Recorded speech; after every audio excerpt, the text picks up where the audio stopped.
Okay, let's dive into the Phoenix Suns. Phoenix Suns were eliminated by the Denver Nuggets last night. I think the final score was like 125 to 100. Game was never close. It was a blowout. I think it was like a 30-point game, by the time the second quarter rolled around.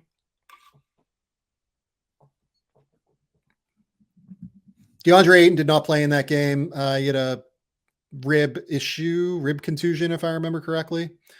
Chris Paul did not play in that game. Groin strain held him out after game 2 in this series.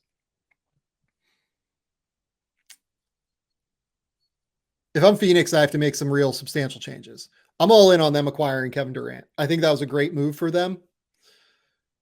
If only because Kevin Durant is one of the best basketball players to ever play. And pairing him with Devin Booker is good long term. You have 2 real shot creators. They didn't just do this for this year. I think that was like kind of a misnomer about this. The goal was to win a title this year. Let's be very clear about that. But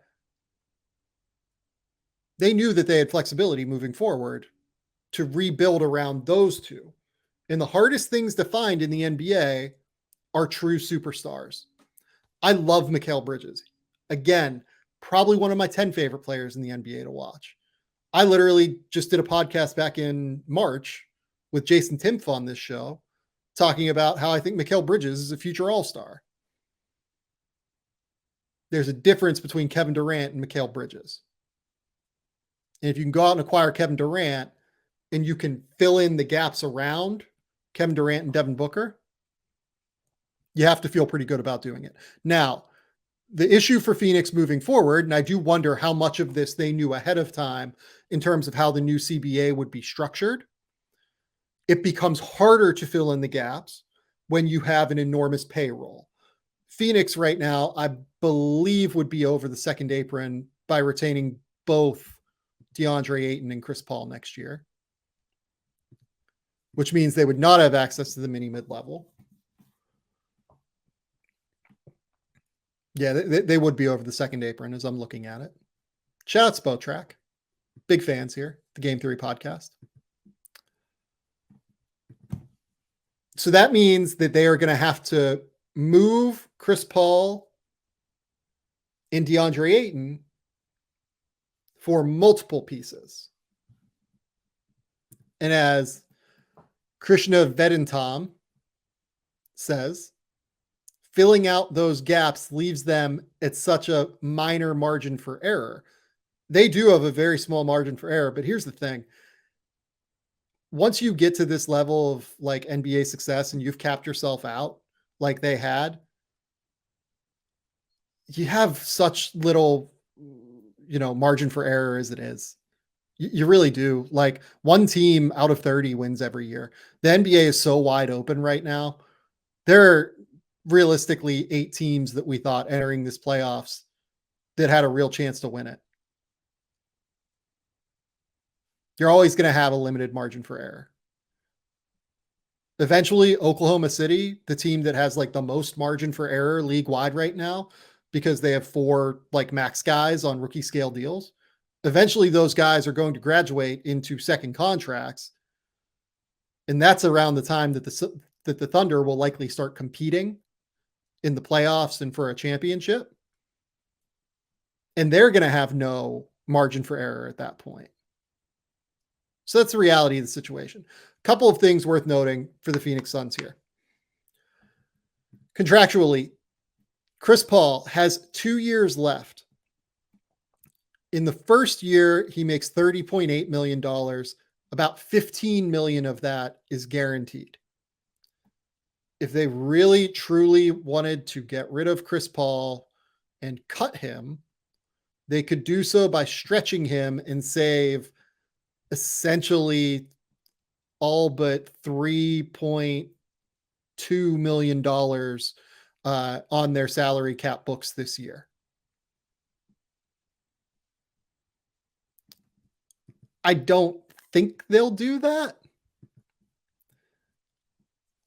I would rather have Chris Paul's salary as a potential trade chip. I think that is the more valuable thing for them moving forward unless they can straight dump DeAndre Ayton into somebody's space. And then you're sitting here with Devin Booker and Kevin Durant making a combined $84 million, Landry Shamet at $94 million. And then you have like another max cap spot if you really want. I don't think they're going to be able to do that. It is worth noting as like a non-zero thing, I guess, that is not impossible, but I'd be stunned by that. Like it's like a 1%er, it feels like to me.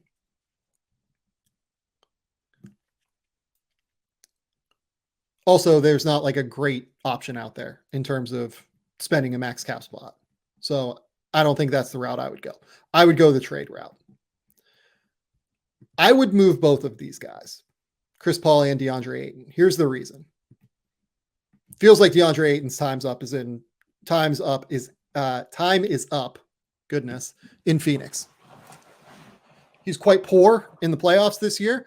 The thing that you could always sell yourself on with DeAndre Ayton was that he'd step up in the playoffs and that he was the kind of playoff player after their title run in 2021, where they went to the finals, whose mobility defensively, whose activity defensively, whose athleticism would continue to improve. And he played very physically. He would continue to grow into his frame. Over the last 2 years, he has really bottomed out defensively in a truly substantial way. He was hurting them on defense, not quite as much as he was hurting them on offense, but a lot. I think you got to move DeAndre Ayton. I also think you have to move Chris Paul. I love Chris Paul as a player. I don't think you can trust Chris Paul at this point to get through an entire playoff run where you have to play games every other day, given his history of soft tissue injuries. That sucks to say. I hate it. It's horrible. I think it's also realistic because he hasn't been able to do it over the course of the last few years. And if you are a title or bust team like the Phoenix Suns are moving forward, and that is where they are we are trying to win a championship or it is a failure team because we made our all-in move for Kevin Durant. I don't think you can trust Chris Paul at this point to get through an entire playoff run.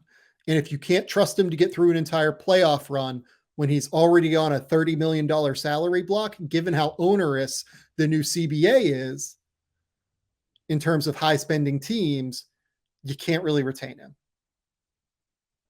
It sucks, but I think it is true, unfortunately. That's not to say that Chris Paul won't be valuable elsewhere. I think he would be very valuable elsewhere. But I don't think that you can necessarily count on him in the way that you would hope. So let's start with moving both of these guys. Who makes sense for DeAndre Ayton? The obvious one is Indiana. Indiana signed him to a offer sheet last season in restricted free agency. I don't know how much interest they still have in him. Maybe quite a bit, maybe very little. I don't know. But they did just get Miles Turner on what is now an incredible sweetheart extension number. Miles Turner over the next 2 years is only going to make basically $40 million. He's going to make 20.975 next year. And he's going to make 19.9 in 2024-25. Now that I have him locked in, I would not be moving him for DeAndre Ayton. And if I have him locked in, I don't think I'm interested really in DeAndre Ayton. So I feel like Indiana, while they might, it's worth noting, like this front office just really might like DeAndre Ayton a lot and is willing to go to bat for it and just go for it. It's not what I would do if I was Indiana.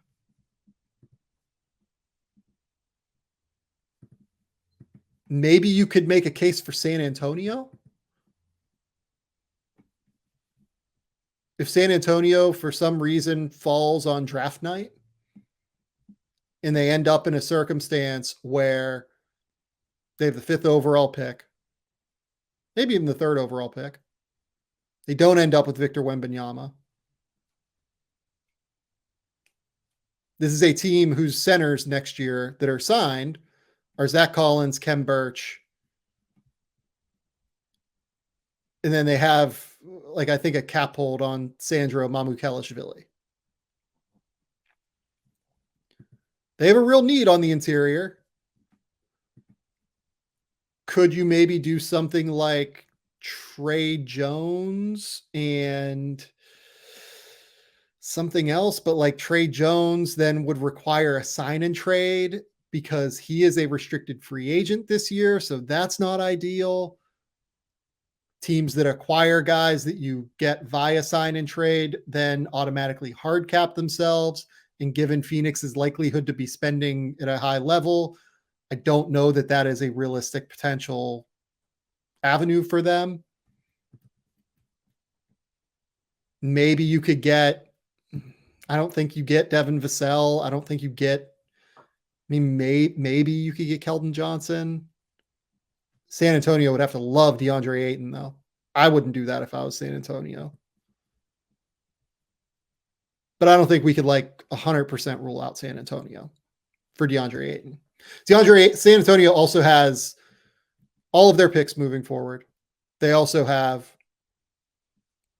they have all of their picks moving forward. They have a Toronto pick coming as well. Maybe Phoenix decides to dump Ayton into their salary cap space and acquire pick capital for him in some regard.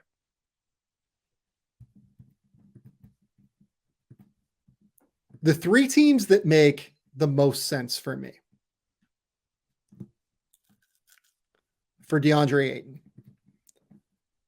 I'll start at number 3. Dallas, I think, is an interesting option. Dallas has a real need for someone with size on the interior. It does not seem like Christian Wood will likely be back there. Dwight Powell is an unrestricted free agent, and JaVale McGee is their only center currently on the books. You could do something maybe like a Tim Hardaway, Reggie Bullock kind of deal that gets you right in the ballpark in terms of money. If you just want to do like a 2-for-1 contract kind of thing.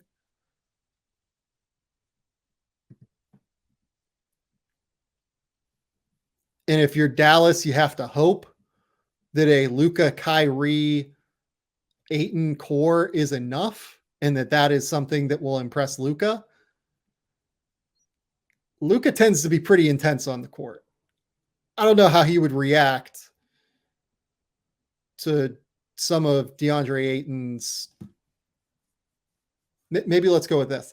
Some of what we saw from DeAndre Ayton this year in terms of body language. We've seen DeAndre Ayton be active and aggressive and engaged in a lot of moments. This year, it did not happen. I think that's going to be really hard. I think that's going to be not quite the best fit for Dallas. But if Dallas really runs out of options and really runs out of a potential move, maybe you can imagine yourself doing that. The sneaky one that I think is interesting is Chicago. What happens if Nikola Vucevic signs somewhere else, wherever that may be? This team is left without any like real option at center. Andre Drummond is, at $3.3 million player option next year. They have, Marko Simonovic signed, I guess. Sure. They don't really have an answer here in terms of the center position long-term. And I wonder, is there a world where they could see DeAndre Ayton as their long-term answer there? This is a front office that hasn't had a whole lot of success so far. you have to wonder if Arturas Karnisovas could maybe feel a little bit of pressure to try and get something done around this core that he created of Zach LaVine, DeMar DeRozan, Lonzo Ball, Patrick Williams, Alex Caruso. What would you get if you're Phoenix then? I think you probably need to try and get Caruso. I think I would frankly rather have Alex Caruso for the next 2 years at $9.5 million than DeAndre Ayton for the next 3 at, $100 million. So I don't know if I'd include him, but maybe you could get Chicago to do that. Maybe Chicago is desperate, right? But again, Kobe White's a restricted free agent, so you can't really make that work at a high level. Again, it's going to be really hard with the collective bargaining agreement to sign and trade for somebody in a deal like this, I think. Maybe you get Dalen Terry, but this is a team that's trying to win now, and Dalen Terry is a real project. I mean, maybe you could just try and do Ayton for DeRozan, and the Bulls see it as LaVine and Ayton as their long-term core. That seems like I love Zach LaVine, but that's not an ideal circumstance to me. I don't think you can trust Lonzo Ball moving forward, given that we have no idea what's going on with his injury history. It's going to be really hard, I think, for Chicago to make that work. I'm a little bit skeptical on their fit, but I could see them maybe getting a little bit desperate if Vucevic signs somewhere else. The top option is Portland if they lose the lottery on Tuesday. It is somewhat easy to imagine a Yusuf Nurkic and other stuff deal. You can imagine Damian Lillard, Anthony Simons, Shaedon Sharpe, Jeremy Grant, DeAndre Ayton as a core moving forward. Maybe they retain Cam Reddish. Maybe they retain Matisse Thybulle. This team could be at least a little bit interesting, right? And if they decide that we want to give Dame one last shot, they really need to upgrade at the center position because Yusuf Nurkic did not give them anything this year. He was really, really poor on the defensive end. So Portland's kind of the top option, but if I'm taking back that Nurkic deal, I actually want something of value from Portland. Maybe that's where draft capital comes in. They have the 23rd overall pick. They have, a couple of other picks moving forward that you could maybe envision a circumstance of them being willing to give up. And then you turn around, you move 23 for something else, you move, the other stuff for something else. I think it's going to be really, really hard to make that work. It's not the easiest spot to find for DeAndre Ayton. I think those are the 3 best spots. I'll at least mention Charlotte. If I was Charlotte, I'd just be happy to continue developing Mark Williams. But next year is the last year of Gordon Hayward's deal. Could Phoenix just decide Gordon Hayward and something else for DeAndre Ayton, and then you continue to let Mark Williams grow slowly? Could they just really love DeAndre Ayton and move Gordon Hayward and Mark Williams? That feels like a terrible idea, but Charlotte hasn't exactly always been the most rational actor in the trade market and in the free agency market.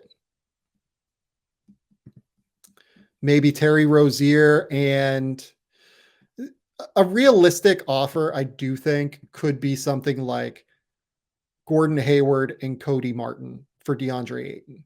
If Charlotte decides we don't actually want to build around Mark Williams at center, I would just do that if I was them, hand raised, right? Charlotte fans, do not be upset with me. I would rather just build around Mark Williams and see where it goes. But if they decide they want to be better next year, or at least try and build something around LaMelo Ball if they unfortunately bring back Miles Bridges, retain Gordon Hayward, retain PJ Washington. Maybe something like Gordon Hayward and Cody Martin for Deandre Ayton is somewhat interesting. Gordon Hayward really helps Devin Booker and Kevin Durant because of his unselfishness and floor spacing. Cody Martin's just a really smart team defender who has really developed into being a very good rotation player. That's the kind of 2-for-1 deal that you can wrap your arms around and go, that's not disastrous. I guess we should at least mention the Detroit Pistons, just given their affinity for bigs. I can't imagine them like really truly going for this, given that they already have all of Jalen Duren, James Wiseman, Marvin Bagley, and Isaiah Stewart. Again, I would just build around Jalen Duren. That's a better play for them. You never know with the Detroit Pistons and bigs that hit the market.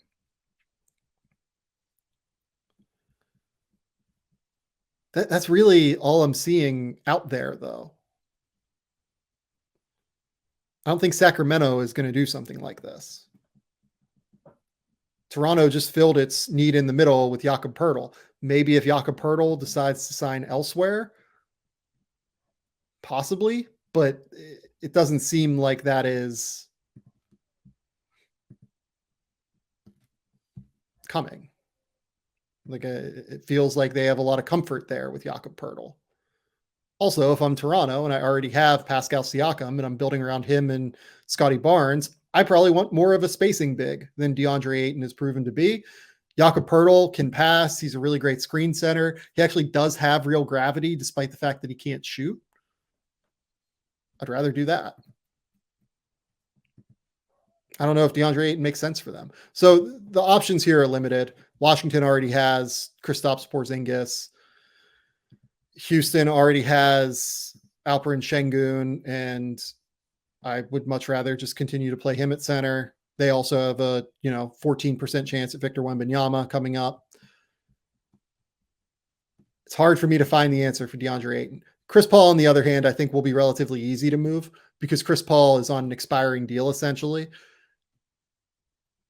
It's very easy for me to sell myself on Chris Paul if I am like a young team that needs an adult. If I'm Chris Paul, I probably want to go elsewhere and probably want to compete.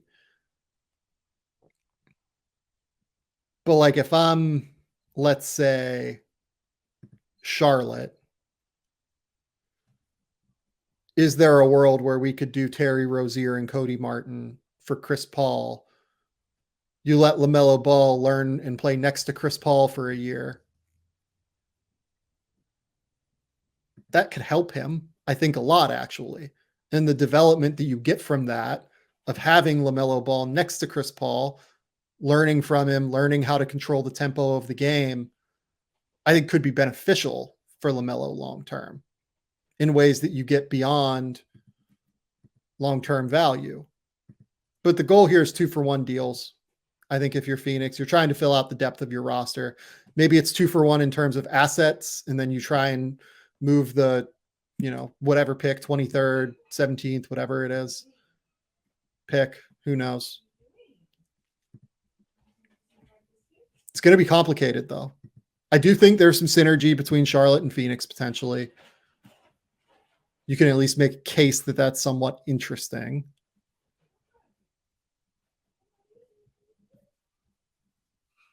But I don't know what they do. I don't think this is going to be an easy offseason for Phoenix. But I do think I would try and move on from both of them in 2-for-1 style deals. Maybe not necessarily 2-for-1 players. I would go 2-for-1 asset value. Where I'm able to remove them from my roster and pick up multiple things that allow me to then go out elsewhere and get value. The other thing with Phoenix that's worth noting, James Jones throughout the years, especially last year in an article with Kevin Arnovitz, has been very clear that they don't value the draft as much as other teams. there are two things that have changed there in recent years, really recent months. First, Matt Ishbia bought the team and just might have different feelings on that. We don't know. Chris Haynes reported earlier that the Phoenix Suns fired 2 scouts and an executive.